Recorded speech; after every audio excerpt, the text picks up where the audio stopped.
So I'm a designer, and this is frustrating to me, but I'm glad you all get to experience it.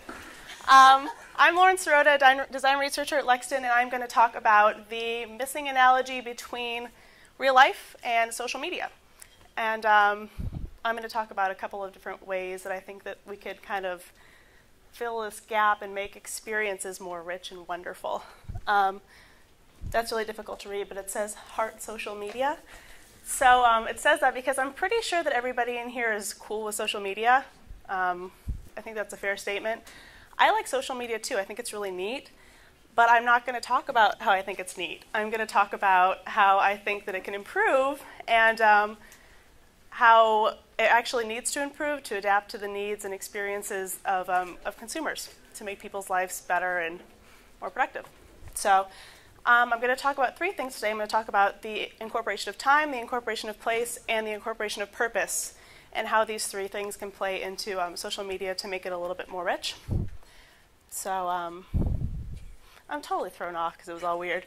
So the first thing I want to talk about is that when you first meet somebody, you have these really rich and amazing encounters with them, and you learn about them through them telling stories and like body language and all this cool stuff. And that's kind of how your relationship develops. And like my relationship with this guy in the tie is different than my relationship with Drew, with Kendra, and they're all different because I've known them for different periods of time, and so it's kind of magical. But when you're on a social media site or you're getting to access people's information, it's kind of flat. So you don't get to learn about them in a rich way, and you don't have the context or any of the kind of magic things that surround that information. And then another thing with time is that there was actually a Wired piece about this recently. Scott Brown wrote about how people that he knows from 15, 20 years ago are still up in his space all the time. And that's not how life goes in real life. And Burger King recently had this like Whopper, sacrifice your friends for a Whopper thing. And Facebook shut it down. But what they were really doing was kind of capitalizing on the fact that friends on MySpace and Facebook are transient because there's this impermanence about them, and this, you can actually end your friendship with somebody by pushing a button. So the second thing I'm going to talk about is place, and how the absence of context and knowing about relationships and kind of visceral interactions plays into bridging this gap. So when you do stuff and meet people and have wacky experiences, you remember them based upon those things. So an attribute of this thing is, we went on, a Segway. So I remember you because we were Segway people in Raleigh and we looked really dorky. When somebody sends me a Lincoln invitation, I have no idea who this dude is. I have no idea. He's friends with somebody who's friends with my friend in Seattle. So I have absolutely no context for this person. He didn't send me anything saying anything cool about like, hey, I met you here. And I think that that's a little bit of a problem. But one of the cool byproducts is that since we don't have this context, we can have really weird conversations, and there's no tone of voice, so it can end up being really, really funny and kind of charming. And so another thing, going back to visceral interaction, is you lose body language, you lose tone of voice, you lose cadence when you're doing things via a digital medium. So we've had these things that kind of like are makeshift replacements, like the online here or online now and like weird video chat stuff, but it's still not really quite there.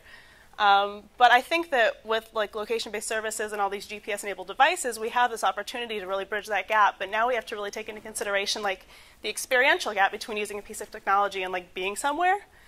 And this was a site that Dan actually pointed out to me that I thought was really beautiful and awesome. And pretty much what you could do is you could go, and everybody that worked at this company had a webcam, and you can go and like talk to them and interact to them. So it was like literally going into a coffee shop and like seeing people and like going up and being like, hey, how you doing? I thought that was really neat. So purpose. A lot of the things, like I'm going to go into Web 2.0 a little bit. This is awesome.